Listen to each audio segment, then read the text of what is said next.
नमस्कार दोस्तों। तो दोस्तों फाइनल ईयर के सभी छात्रों के लिए एक बड़ी राहत भरी अपडेट निकल कर सामने आ रही है। तो अंत तक ये वीडियो जरूर देखें और ज़्यादा से ज़्यादा शेयर जरूर करें। तो इस जो ये अपडेट है इससे जो फाइनल ईयर के जो छात्र हैं उनमें कहीं ना कहीं थोड़ा सा और पॉजिटिविटी जरूर आएगी। तो जो आदित्य ठाकरे युवा सेना अध्यक्ष उनकी तरफ से जानकारी दी गई कि छात्रों को जो हित है और जो यूजीसी एग्जाम लेने को लेकर जो अड़ी हुई है उसको लेकर जो है सुप्रीम कोर्ट में एक याचिका दायर की गई। तो इसी को लेकर यहाँ पर जो ट्वीट किए गए आपको बारी बारी से बता देते हैं। 3 ट्वीट किए गए। तो यहाँ पर देखिए पहले में कहा गया कि today Yuva Sena has filed a writ petition in the Supreme Court with a humble prayer to save lives of lakhs of students, teachers, non-teaching staff and their families by asking the UGC to not to be stubborn about the enforcing examination when India has crossed the 10 lakh cases mark। तो यहाँ पर इसमें कहा कि युवा सेना ने आज एक रिट याचिका दायर की सुप्रीम कोर्ट में यूजीसी से यहाँ पर आग्रह करते हुए, विनम्र निवेदन करते हुए, प्रार्थना करते हुए कि जो लाखों छात्र हैं, टीचर्स हैं यानी शिक्षक हैं, नॉन टीचिंग यानी कि गैर शिक्षण कर्मचारी हैं जो, और जो उनके जो परिवार हैं उनकी जान बचाने को लेकर यूजीसी से प्रार्थना की है कि यहाँ पर छात्रों की जो जान है, जो यहाँ पर सभी की जो जान है वो कीमती है, उसको भी ध्यान में रखा जाए, सभी के स्वास्थ्य को ध्यान में रखा जाए, उनके किसी भी तरह से उनके स्वास्थ्य के साथ खिलवाड़ ना किया जाए। यूजीसी जो यहाँ पर एग्ज़ाम लेने को लेकर जो जिद है उस पर ना अड़े। जबकि यहाँ पर इंडिया में जो केस हैं, कोरोना के जो संक्रमण के केस हैं वो 10 लाख से पार जो मीटर है वो जा चुका है। तो ऐसे में यूजीसी को अड़ना नहीं चाहिए, यूजीसी को जिद पर नहीं अड़ना चाहिए कि एग्ज़ाम लिए जाएंगे, क्योंकि यहाँ पर कोरोना इतनी तेज़ी से फैल रहा है। तो इसका कहीं दूर दूर तक ये चांस नहीं दिख रहे हैं कि जल्द से जल्द जो है ये ठीक हो जाएगी, स्थिति जल्द से जल्द ठीक हो जाएगी।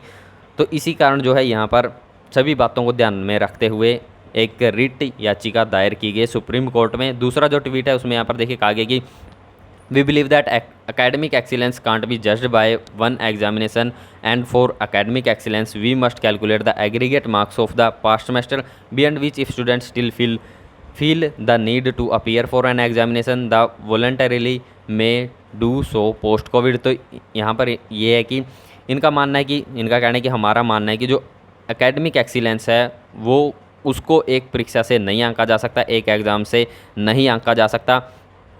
और एकेडमिक एक्सीलेंस के लिए जो प्रीवियस जो एग्ज़ाम हुए हैं उनके जो अंक हैं उनकी भी गणना की जानी चाहिए, उनको भी कैलकुलेट किया जाना चाहिए।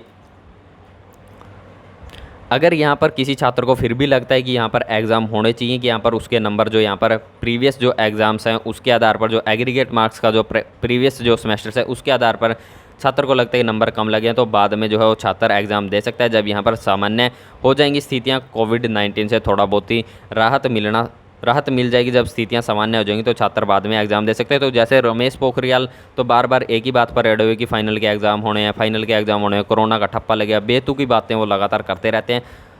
तो यहाँ पर देखिए ये बात इनके द्वारा कही गई। अगर यहाँ पर किसी को लगता है कि यहाँ पर ये जो पास्ट सेमेस्टर के आधार पर जो यहाँ पर मार्क्स जो है कैलकुलेशन की जो बात हो रही है, अगर वो किसी छात्र को नहीं लगता है, किसी छात्र को एग्ज़ाम देने की ज़रूरत होती है कि उसको लगता है कि एग्ज़ाम देने चाहिए मुझे, मेरे जो नंबर है वो ठीक नहीं लगा, तो वो बाद में एग्ज़ाम दे सकता है। और जो तीसरा जो ट्वीट है वो ये है कि the petition is for each and every student across the country being force to appear for an examination is an absolutely bizarre judgement of the situation by UGC and non flexibility when it comes to human safety. तो ये जो बात है, ये जो याचिका है देश भर के हर एक छात्र के लिए है, जिसको कि यूजीसी द्वारा जो यहाँ पर जो स्थितियाँ हैं उसमें जो विचित्र निर्णय यहाँ पर यूजीसी द्वारा लिया गया कि छात्रों को परीक्षा देनी है, परीक्षा में उपस्थित होना है, उसके लिए मजबूर किया जा रहा है। और जब बात आती है यहाँ पर ह्यूमन सेफ्टी की यानी कि मानव सुरक्षा के लिए, तो ये एक गैर लचीलेपन वाली जो यह एक बात है कि यहाँ पर नॉन फ्लेक्सिबिलिटी की जो यह बात है तो यूजीसी के जो यहाँ पर डिसीजन है उसको लेकर जो है लगातार जो है कोर्ट में केस किए जा रहे हैं। तो छात्रों में थोड़ी सी राहत की उम्मीद ज़रूर जगी है कि यहाँ पर फाइनल के एग्ज़ाम कैंसिल होंगे। तो लगातार जो है यहाँ पर यूजीसी को घेरा जा रहा है, और जो रमेश पोखरियाल हैं वो लगातार बेतुकी बातें कर रहे हैं। और जैसे कि अलग अलग जैसे कि यहाँ पर दिल्ली में और पीयू की तरफ से भी अपडेट आई थी, पीयू के एग्ज़ाम कैंसिल हो गए, और दिल्ली में भी यहाँ पर जो सेंट्रल गवर्नमेंट है यूजीसी है उनको ये जो है जवाब देने के लिए समय दिया गया। तो यहाँ पर अभी ये जो है राहत भरी खबर है सभी छात्रों के लिए, फाइनल वाले छात्रों के लिए एक बड़ी अपडेट है। तो इस वीडियो को ज़्यादा से ज़्यादा आप शेयर जरूर करें और कमेंट बॉक्स में अपनी राय ज़रूर दें। ऐसी ही अपडेट्स अभी और भी आती रहेंगी, ऐसी अपडेट पाते रहने के लिए चैनल से जरूर जुड़े रहें। वीडियो को आप ज़्यादा से ज़्यादा शेयर जरूर करें। वीडियो को अंत तक देखने के लिए आप सभी का बहुत बहुत धन्यवाद।